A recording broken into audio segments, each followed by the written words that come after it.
अस्सलामुअलैकुम, welcome back to masters. आज हम करेंगे MTH 501 की असाइनमेंट नंबर 2। इनकी सेक्शन इंचार्ज है नबीला वली और लास्ट डेट आपकी सबमिशन की 10 जुलाई है और 10 मार्क्स की असाइनमेंट है। तो सबसे पहले क्वेश्चन देख लेते हैं। क्वेश्चन हमारे पास ये है कि find the rank in nullity of the following matrix. इस मैट्रिक्स की हमने रैंक और नलिटी फाइंड आउट करनी है और फिर वेरीफाई करना है कि जो वैल्यूज़ ऑब्टेन हुई हैं वो डायमेंशन थ्योरम को सेटिस्फाई करती हैं या नहीं। तो ये आपको क्वेश्चन यहाँ पे दिया हुआ है। सबसे पहले तो हम हैंड आउट से देखेंगे इसका क्वेश्चन। तो हैंड आउट पे अगर आप पेज नंबर 352 पर जाएं तो आपको जो लेक्चर नंबर 25 है वो रैंक से रिलेटेड है। तो आपको एक सेम एग्जांपल मिलेगी जिसमें है find the rank in nullity of the matrix and then verify the values obtain satisfy the dimension theorem. तो बिल्कुल सेम आपको ये क्वेश्चन गिवन है, आप मैच कर सकते हैं। क्वेश्चन सेम है, बस आगे इसकी वैल्यूज़ चेंज है। अब इस क्वेश्चन में जो हैंडआउट्स पे एग्जांपल है इसमें इसको रिड्यूस रो एचेलॉन में नहीं बनाया गया। तो सबसे पहले तो इन्होंने स्टेप्स दिए हुए रिड्यूस रो एचेलॉन बनाने का तरीका आपको सारा कुछ बताया हुआ है, तो ये आपको फाइनल आ गया। लेकिन आप एक क्वेश्चन के अंदर आपको ऑलरेडी रिड्यूस रो एचेलॉन बना के दे दी गई है, यानी कि आपको वो बनाने की ज़रूरत ही नहीं है, आपने जस्ट रैंक और नलिटी ही फाइंड आउट करनी है। तो देखें हैंडआउट्स में सबसे पहले तो इन लोगों ने सबसे पहले इसको रो रिड्यूस एचेलॉन फॉर्म में बनाया, उसके बाद इसको इक्वेशन फॉर्म में लिखा। इक्वेशन फॉर्म में लिखने के बाद जो है वो इन लोगों ने इसकी रैंक और नलिटी फाइंड आउट किया। आप लेक्चर नंबर 25 को देख सकते हैं, यहाँ पे आपको सारे फॉर्मूलाज और हर चीज़ मिल जाएगी। अब हम चलते हैं सोल्यूशन की तरफ। सोल्यूशन में सबसे पहले तो हमने इसको मैट्रिक्स फॉर्म को हमने इक्वेशन फॉर्म में लिखना था, तो यहाँ पे मैंने इसको इक्वेशन फॉर्म में लिखा। यहाँ पे तो आप देखें 1 है तो x1, फिर माइनस के साइन सारे में लगेंगे और फिर 3 के साथ x2 है क्योंकि x2 की वैल्यू है 3x2 माइनस फिर x3 1x3। यहाँ पे मैंने 1 आपकी आसानी के लिए पुट किया, 1 को नहीं पुट करते, x3 ही रखते। उसके बाद माइनस और 2x4 यहाँ पे 2 था और फिर 5x5, यानी कि 5 हमारे पास कॉलम्स हैं और 5 ही रोज़ हैं।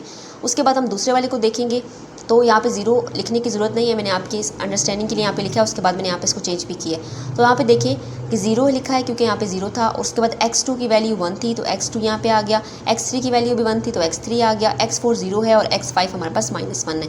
तो इन सारों की वैल्यूज़ हमने यहाँ पे पुट कर दी। पुट करने के बाद अब हमने जब यहाँ पे देखा तो इसको जब हमने 0 को सारे रिमूव कर देने, x2 माइनस x3 और यहाँ पर -x5 होगा, ठीक है, क्योंकि यहाँ पे देखिए -1 है तो यहाँ पे -x5 होगा। ये आपने करेक्शन कर लेनी है, साइन की मिस्टेक है यहाँ पे, ये वाला -x5 होगा क्योंकि यहाँ पे साइन माइनस का था, साइन माइनस का था और माइनस प्लस होते हैं तो वो हो जाता है plus. Yes, I was right. तो ये प्लस ही है, ठीक है, माइनस नहीं है क्योंकि माइनस का साइन लगा हुआ है और हमारे पास ऑलरेडी यहाँ पे साइन माइनस का होता है तो माइनस और माइनस प्लस हो जाते हैं, ठीक है। x2 minus x3 plus x5 ये इक्वल टू 0 हो गया। अब तीसरी इक्वेशन को बना लिया हमने, चौथी और पांचवी इक्वेशन भी हमने बना ली। सारी इक्वेशन बनाने के बाद अब यहाँ पे देखें, अगर हम यहाँ से किसी की वैल्यू फाइंड आउट करना चाहें तो x1 की तो हम नहीं फाइंड आउट कर सकते क्योंकि x1 भी 1 है और x3 भी 1 है तो दोनों की वैल्यू फाइंड आउट हो जाएंगी। तो हम x1 को वैल्यू फाइंड आउट नहीं कर सकते। हम x2 की वैल्यू भी फाइंड आउट नहीं कर सकते क्योंकि देखें x2 के साथ x3 और x5 भी हैं। अब हम x3 की भी नहीं निकाल सकते क्योंकि वो भी x3 के 5 के साथ है। x4 की वैल्यू हम अलबत्ता फाइंड आउट कर सकते हैं। x4 अगर हम इस तरफ x6 x5 को दूसरी तरफ ले जाएं, यहाँ पे देखें x4 6 x5 को दूसरी तरफ ले जाएं तो x4 की वैल्यू आ गई है। अब x4 की वैल्यू आ गई है तो अगर हम x5 को देखें तो x5 की पूरी रो 0 है, ऊपर देखें तो पूरी रो 0 है, ठीक है, ये पूरी रोज हमारे पास यहाँ पे 0 है, ठीक है। अब हम जब इक्वेशंस बना रहे हैं तो हम उसको इस हिसाब से देख रहे हैं।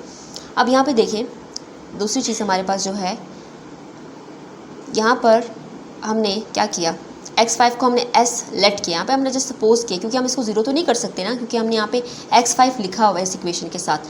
x4 के साथ हमने 6x5 लिखा है तो इसको हम 0 नहीं कर सकते वरना ये 0 हो जाएगा। इस वजह से हमने यहाँ पे कुछ लेटर सपोज करना है। आप कुछ भी सपोज करते हैं, r t s कुछ भी सपोज कर सकते हैं। यहाँ पे मैंने s को सपोज कर दिया। तो अगर हम इसको यहाँ पे देखें तो x4 की वैल्यू x6 s भी बन जाती है क्योंकि यहाँ पे x5 की वैल्यू s है, ठीक है। ये हम कॉलम वाइज ऑपरेशन कर रहे हैं, ये देखिए कॉलम वाइज हमने ऑपरेशन किया क्योंकि रो तो हमारे पास ऑलरेडी 2 0 थी। अच्छा, अब यहाँ पे करने के बाद जब हमने इसको फर्दर करेंगे, अब हमने क्या करना है, आपके हैंडआउट्स के मुताबिक हमने x1 x2 x3 x4 x5 इस सबको मैट्रिक्स को ऐसे लिख लेना है। उसके बाद हमने इनकी वैल्यूज़ लिखनी थी। तो हमारे पास x1 भी 0 है, x2 भी 0 है, x3 भी 0 है क्योंकि हमारे पास तो कोई वैल्यू ही नहीं है। सिर्फ x4 की वैल्यू 6 थी तो यहाँ पे x4 की वैल्यू 6 हमने जस्ट पुट की और बाकी सारी वैल्यूज़ हमारे पास 0 है।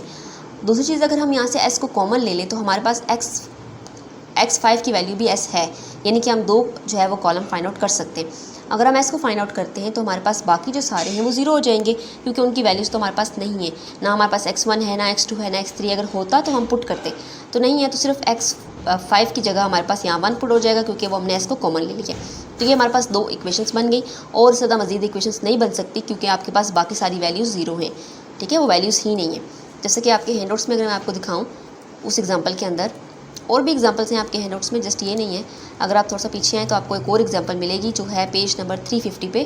350 वाली एग्जाम्पल देखें, यहाँ पर उन्होंने ये देखें, उनके पास यहाँ पर जो वैल्यूज़ निकली हैं बिल्कुल वैसी ही निकली हैं, और यहाँ पर उन्होंने ज़्यादा इक्वेशंस बना लिए, 2 इक्वेशंस बन गई हैं क्योंकि हम उनके पास वैल्यूज़ थी, हमारे पास वैल्यूज़ ही नहीं है, इसलिए हम ज़्यादा इक्वेशन नहीं बना सकते। अब हमने जब 2 इक्वेशंस बनाई तो हमारे पास यहाँ पे राइट साइड पे सिर्फ 2 वेक्टर हैं, तो इसका मतलब है इसकी नलिटी 2 है। ठीक है, हमने नलिटी फाइंड आउट करनी थी, तो इसका मतलब है कि इसकी नलिटी 2 है, क्योंकि हमारे पास 2 ही वेक्टर्स फाइंड आउट हुए हैं। उसके बाद हमारे पास जो n है होता है वो नंबर ऑफ़ कॉलम्स होता है, हमारे पास इसमें 5 कॉलम्स थे तो वो n 5 हो गया। ये कुछ फॉर्मूलाज हैं जो आपके हैंड नोट से ही मैंने लिए हैं, वहाँ पे गिवन है। अब हमने रैंक क्या होती है, नंबर ऑफ़ लीडिंग एलिमेंट्स। आपकी मैट्रिक्स के अंदर जो लीडिंग एलिमेंट्स है ना, वही आपकी रैंक है। अगर मैं आपको क्वेश्चन में दिखाऊँ तो देखिए 1 है यहाँ पे लीड कर रहा, एक ये 1 लीड कर रहा है और एक ये 1 लीड कर रहा है, 3 लीडिंग एलिमेंट्स हैं। तो आप अपनी जो है के अंदर जाके देख सकते हैं, अपनी इक्वेशन के अंदर आपके लिए आप लोग रैंक और नलिटी को आप बहुत इजीली फाइंड आउट कर सकते हैं।